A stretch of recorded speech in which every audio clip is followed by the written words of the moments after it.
Good morning, all school heads, our school's division superintendent, supervisors, guests, external stakeholders, teaching and non-teaching personnel, and most of all, learners of Lagro High School. I am Dr. Diego M. Amit, Principal 4, your school administrator, reporting the school report card 2021-2022 in compliance to DepEd Order No. 44, Series of 2015. Further, strengthening the school-based management level 3 of this institution. The priority improvement areas we have discussed with the school planning team where external stakeholders shared governance include preparation to pilot face-to-face classes, classroom ventilation of TVL rooms, laboratories, clinic and isolation rooms for pilot face-to-face classes.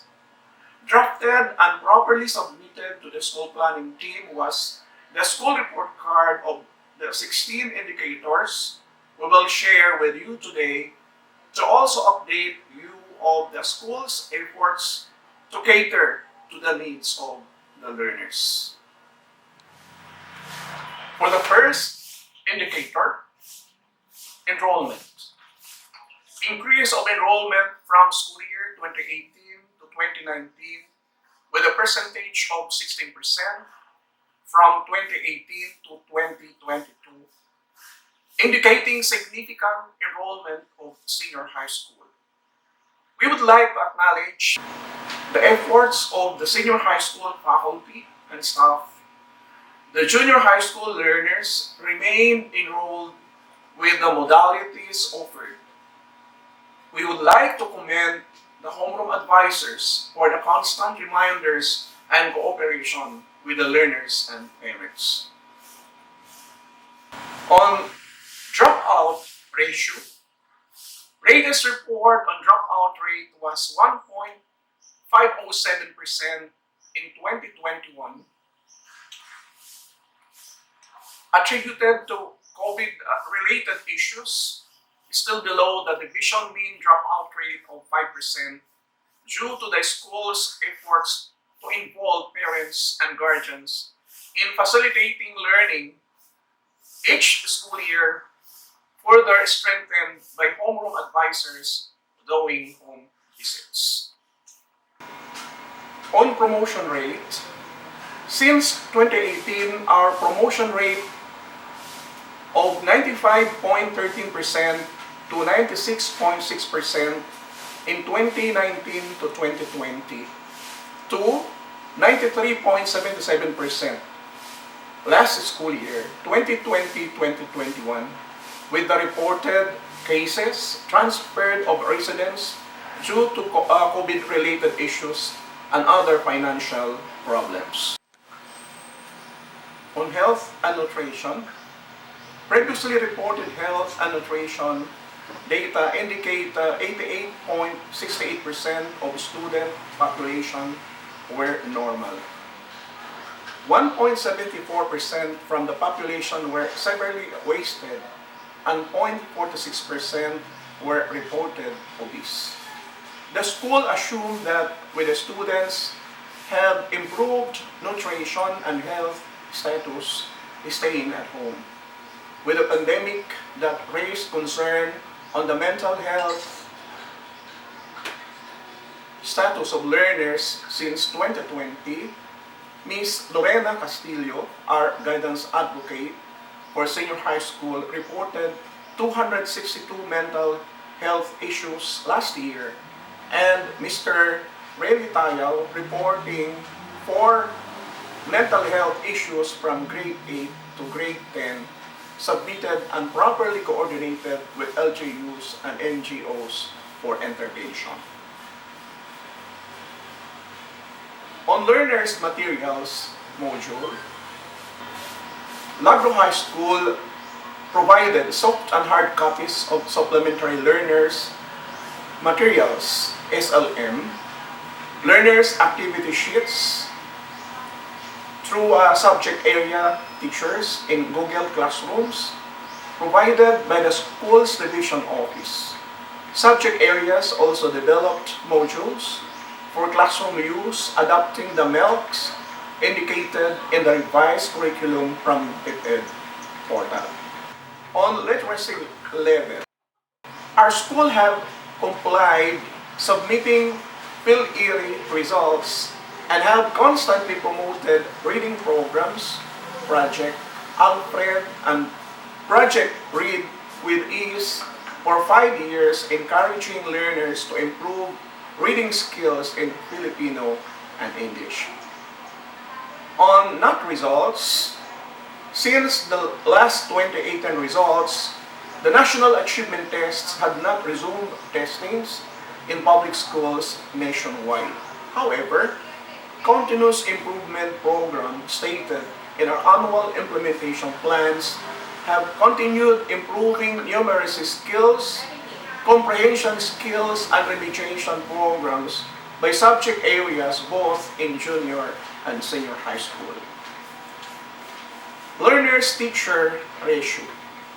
Learner-teacher ratio since 2018 remained for 1:40, that changed to 1:45, complying DepEd Memo, revised from DepEd Order No. 77, Series of 2010.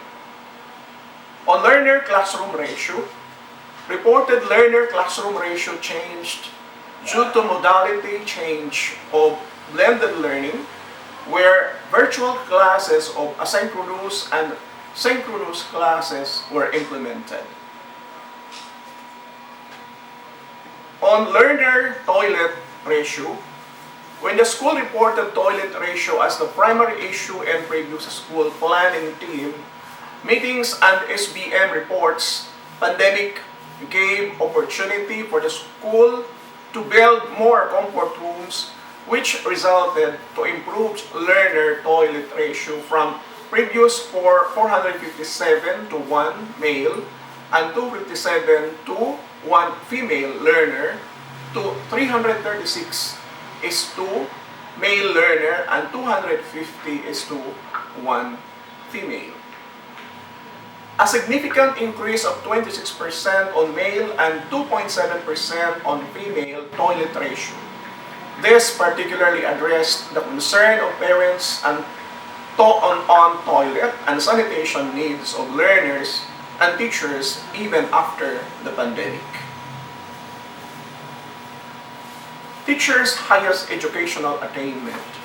As of November 2021, Lagro High School proudly reports 8 doctor degree graduates, 11 with doctoral units, 54 master's degree graduates, and 16 continuing master's degree up to this school year for enhanced teaching skills. School awards. Lagro High School has been consistent reporting international recognition and winnings for both learners and teachers. This school year, we are proud to report 5 international awards from students and 6 in teachers category. National awardees include 6 among students and 18 among teachers. On funding sources. To observe transparency, we report the funding sources of the school for this school year from the general appropriations, our school's MOOE, or the maintenance and other operating expenses at 111,964,000. General subsidy for school program of special program of 3,922,000. LGU of 1,045,000 pesos. And external stakeholders donation of 954,559 pesos, which increased from last year's 33,000 pesos in cash. The funds help provide salary for teaching and non-teaching personnel and other necessary expenses to meet the needs of the school organizations. Status of AIP. Lagro High School's Mathematics Department's program ARON, improving the numeracy skills of learners previously recognized as exemplary to Quezon City Division, was featured in CD5 CIP Kumustahan, showcase a continuous improvement program among District 5 schools. The project is still implemented and modeled in other schools.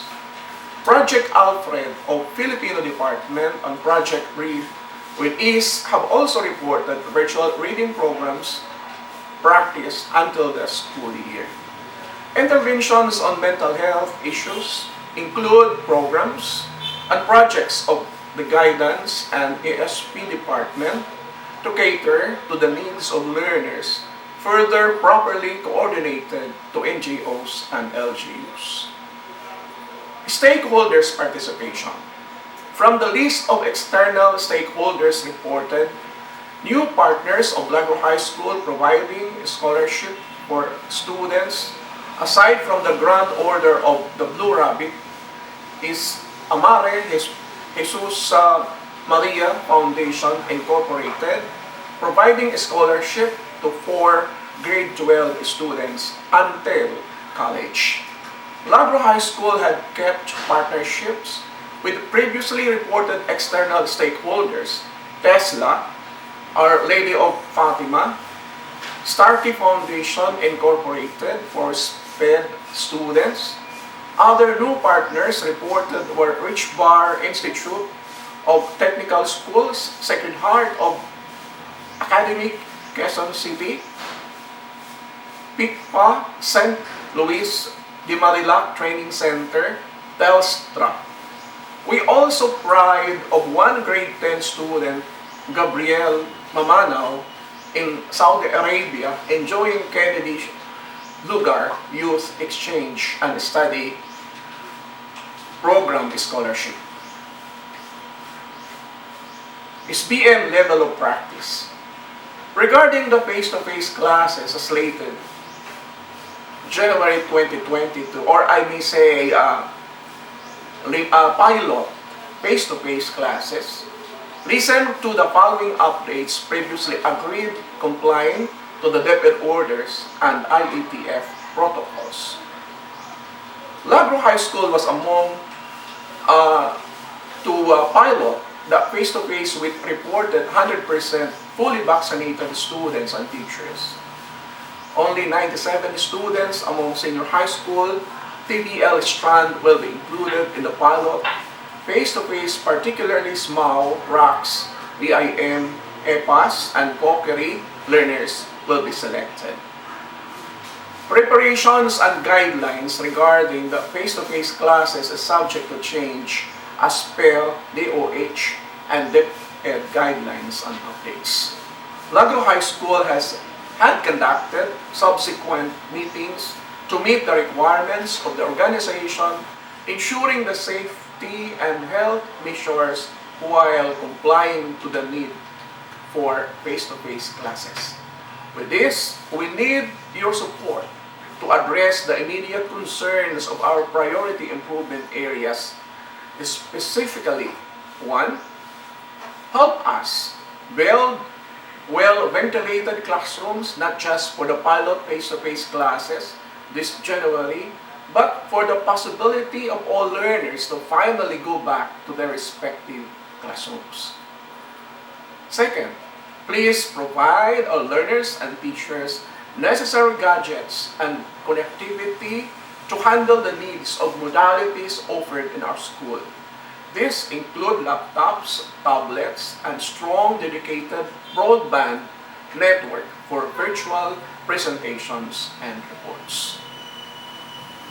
Number 3, potable drinking water for teachers and learners to keep them hydrated while risking their lives to make learning possible starting next year. Number 4, installation of public address system and CCTV to monitor the mobility of learners and teachers and better help trace steps to avoid spread of the virus and other health problems. And the last Number 5, provide us in the RRM equipment specifically to address hazards and other calamities while conducting classes even after this pandemic. Finally, we need you. We need more parents and guardians. If the parents are not available to meet the learner's needs, we need more understanding and patience among parents and teachers to help address unavoidable circumstances of learners and teachers. We all need to address the mental health issues of our learners and our beloved teachers because it takes more than two to make things happen. It takes you to serve you better. We all need you to make their dreams come true. We are waiting for you. Join us